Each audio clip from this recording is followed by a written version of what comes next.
자, 여러분 안녕하세요. 근성을 통해서 여러분의 수학과 인생을 바꿔드리는 나트배 수학 선생님입니다. 이번 시간에는 7월 이후 학습법, 자 이제 12월 3일 수능, 코로나로 인해서 수능이 뒤로 밀렸습니다. 자, 12월 3일 수능이 약 5개월 정도 남았죠. 자, 평가원 성적표도 나오고 많은 생각이 들 겁니다. 그런데 앞으로 어떻게 할 거냐, 오늘 그 이야기를 좀 하려고 합니다. 일단 첫 번째, 정시냐 수시냐, 이게 문제가 될 겁니다.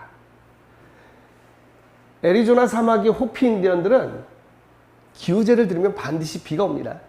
비가 올 때까지 기우제를 드리기 때문입니다. 그렇다면 기우제만 드린다면 농사는 누가 짓고 소는 누가 키웁니까? 그 질문이 잘못된 거죠. 잘못된 질문을 하니까 잘못된 답이 나오는 거예요. 이 호피 인디언들의 기우제는 특별한 의식이 아니라 삶 자체입니다. 정시냐 수시냐, 뭐 해야 돼요? 질문이 잘못됐습니다. 자신에게 봐야 돼요. 많은 사람들이 입시가 전략이라는 얘기를 하고, 또 어떤 사람들이 소수의 성공한 사람을 가지고 그걸 이슈로 만듭니다. 이유는 간단합니다. 그래야 돈이 되기 때문입니다. 저는 이 시간에 그런 거 말고 진짜 질문 한번 해보고 싶어요. 정시냐 수시냐. 6월 평가원 성적이 나왔는데 안 되니까 학교에서는 이런 얘기를 많이 할 겁니다. 야, 정시로는 안 돼. 넌 틀렸어. 학생부로 해서 근처에 있는 대학, 네가 갈 수 있는 대학에 맞춰가는 게 맞아 라는 이야기를 많이 듣게 될 거예요. 과연 이것이 정답이냐? 저는 절대 아니라고 하고 싶어요. 저는 여러분의 인생이 걸렸잖아요. 우리가 몇 년을 살지는 모릅니다. 보통 평균 수명으로 해서 80세까지라고 한다면 여러분은 겨우 이제 20살도 안 된 친구들, 또 20살, 겨우 1쿼터 살았습니다. 그런데 그 1쿼터도 여러분이 정말 주도에 산 건 몇 년이 안 됩니다. 그런데 벌써 포기를 배워버려요. 맞습니다. 반성을 해야 돼요. 고등학교 1, 2학년 때, 또 3학년 때까지 열심히 안 했어요. 그러니까 학생부로 갈 수 있는 대학이 없습니다. 맞춰서 대학은 갈 수 있겠죠. 하지만 내 꿈이 너무 커요. 그렇다면 그건 정답이 아닐 겁니다. 도망쳐서 도착한 곳에 낙원은 없습니다. 고1 때부터 스펙을 차분차분 잘 쌓아온 친구라면 그에 맞게 가는 게 맞습니다. 그런데 그러지 않고 막 살다가 이제서야 정신을 차렸어요. 그런데 주변에서 안 된대요. 그 말에 귀 기울이면 여러분은 평생 후회하게 됩니다. 그래서 제가 하고 싶은 얘기는, 스펙을 잘 쌓고 이제 학생부 종합으로 가는 친구들은 뭐 여러분 그대로 가시면 됩니다. 그런데 그게 아닌 친구들, 주변에서 자꾸 포기하라고 하는데 포기하기 싫은 친구들, 수학 때문에 고민하는 친구들이라면 잠시 제 얘기를 들어주시면 됩니다. 이제 수능까지 약 5개월 남았습니다. 뭘 해야 될까요? 결론은 이거죠. 누구나 다 이렇게 말할 겁니다. 여러분이 듣고 계신 인강 선생님이 정말 훌륭하고 그렇다면 그대로 가시면 돼요. 그런데 불안심 때문에, 조바심 때문에, 주위의 압력 때문에 간다는 건 그건 정말 어리석은 일이에요. 그냥 어려운 문제만 몽땅 집어넣고 이거 해야 돼 라고 하는 강의라면 빨리 그걸 접지 않으면 여러분은 인생 자체가 힘들 수 있어요. 주변에 누가 이걸 보더라, 누가 이거 해야 된대. 여러분, 현실을 직시하는 게 1번이 아닐까요? 본인이 4등급, 5등급 나오는 친구가 그걸 잡고 있다는 건 시간 낭비예요. 그게 바로 집단의 압력이라는 겁니다. 여러분, 6월 평가원을 분석해 봤어요. 서른 문제가 모두 다 어렵던가요? 그건 아닐 거 아닙니까? 우리는 이미 해결책을 갖고 있어요. 세상에 온통 마케팅의 시대입니다. 고백하자면 전 그거 잘 몰라요. 제가 알고 있는 최고의 마케팅은 진심입니다. 그래서 이 얘기를 하는 거예요. 이 이야기가 여러분 마음에 닿아서 제대로 공부한다면 제 마케팅이 성공한 겁니다. 그거는 동시대에 이 지구를 살아가는 우리가 동료로서, 또 인생의 선배로서 여러분에게 말하고 싶은 거예요. 기출과 EBS. 기출과 EBS. 얘가 핵심이라고 저는 주장합니다. 수능 특강과 수능 완성에서 풀어야 될 문제를 여러분이 선별을 해야 돼요. 근데 시간이 부족할 수밖에 없어요.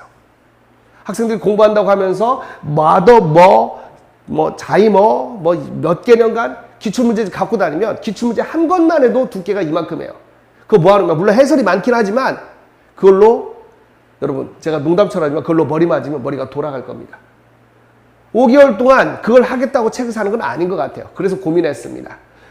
여러분들은 죄송하지만 꼭 풀어야 될 문제를 고를 힘이 부족할 수 있어요. 근데 저는 20년 넘게 이 강의를 해왔어요. 그러면서 이번에 나온 책이 바로 기출 수학의 근성입니다.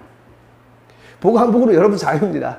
저는 이 책을 팔아서 뭐 큰 부를 누리겠다. 그런 건 없어요. 그냥 하고 싶어서 했고 또 기회가 돼서 이 책이 출판되게 된 겁니다.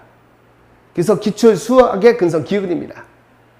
쉬운 문제, 할 수 있는 문제, 그건 교과서 문제만 돼도 해결하는 거, 그건 넘어가자고요. 1번, 2번, 3번을 적중이라고 하는 건 좀 우습지 않나요? 맞잖아요. 그래서 여기에서는 역대 수능교육청, 평가원, 여기 있는 문제 중에서 꼭 풀어야 될 문제를 놔야 됐습니다. 문항수 적지 않아요. 여기 있는 문제만 풀어도 저는 1등급이 나올 수 있다고 믿고 있는 사람입니다. 그런데 여기서 그치면 안 된다는 거죠. 여러분이 갖고 있는 기출 문제집에 비해서 문항수는 많이 작아졌지만 꼭 풀어야 할 문제로 만든 책입니다.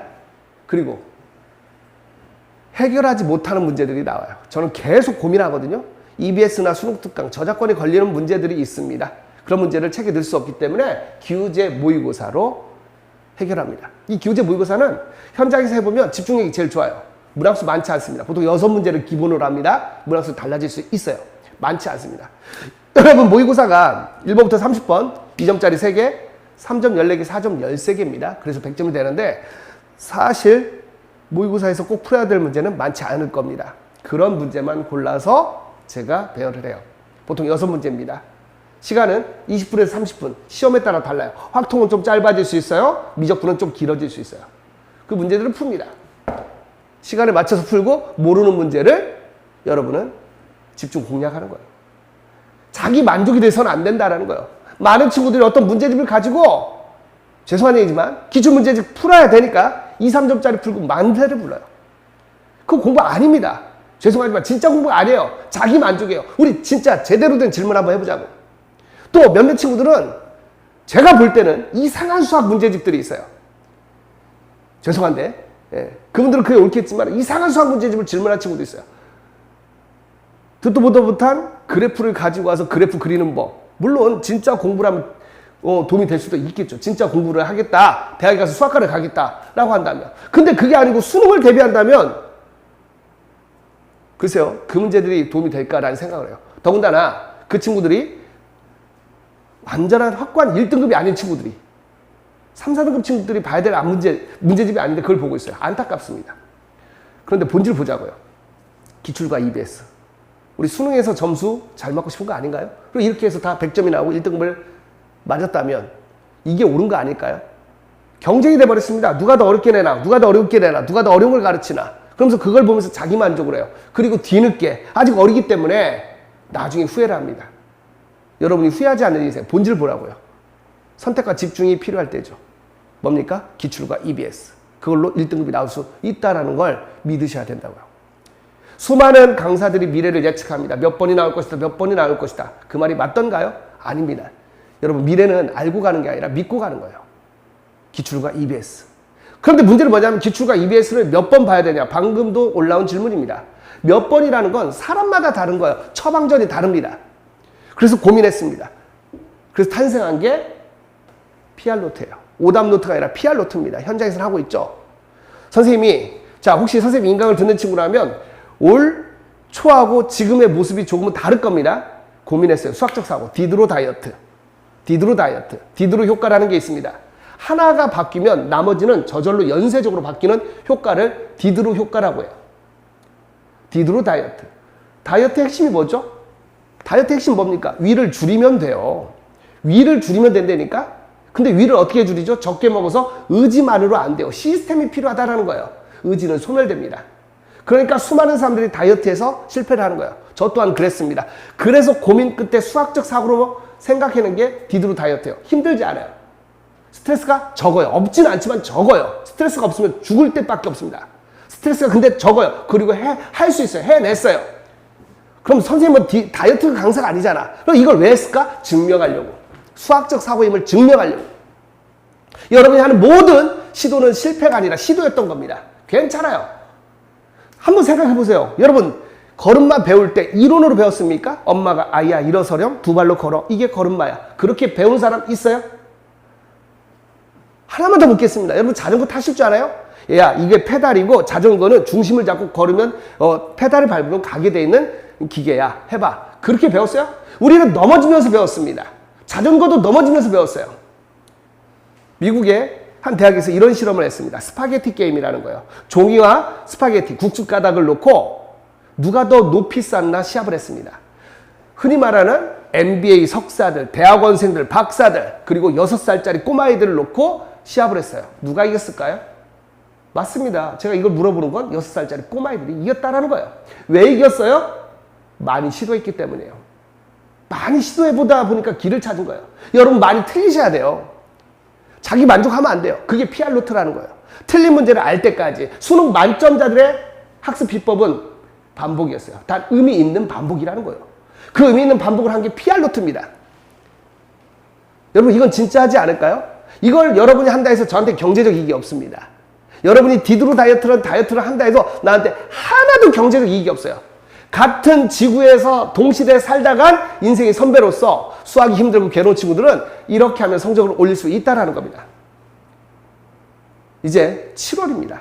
수능까지 약 5개월이 채 남지 않았습니다. 이렇게 하면 기적이 일어날 거예요. 근데 그 기적이라는 게 저기 말도 안 되는 대학에 갈 수 있는 애가 서울대를 간다는 그런 기적이 아닙니다. 제가 말하는 기적은 여러분의 인생에서 다시 후회 없을 5개월을 보냈고 그래서 여러분의 인생이 레벨업이 되는 거예요. 이게 습관화가 되면 이 뒤로 계속 성공할 수 있어요. 겨우 20살도 안 된 여러분들이 패배를 학습합니다. 넌 이거밖에 안 돼. 그러면서 그걸 수능한다면 여러분의 인생 불행할 수밖에 없어요. 5개월이면 충분히 바꿀 수 있습니다. 같이 해보자고요. 잊지 마세요. 제 강의를 듣지 않아도 전혀 상관없어요. 괜찮습니다. 정말이에요. 이거 진심이에요. 하지만 잊지 마세요. 본질을 보라고. 기출과 EBS. 그리고 시험 보는 훈련. 이게 여러분의 인생을, 여러분의 수학 점수를 바꿀 수 있다고 저는 확신합니다. 절대 포기하지 않는 근성으로 최선을 다해서 여러분의 꿈을 이루길 저는 기도하겠습니다. 여러분 오늘도 근성.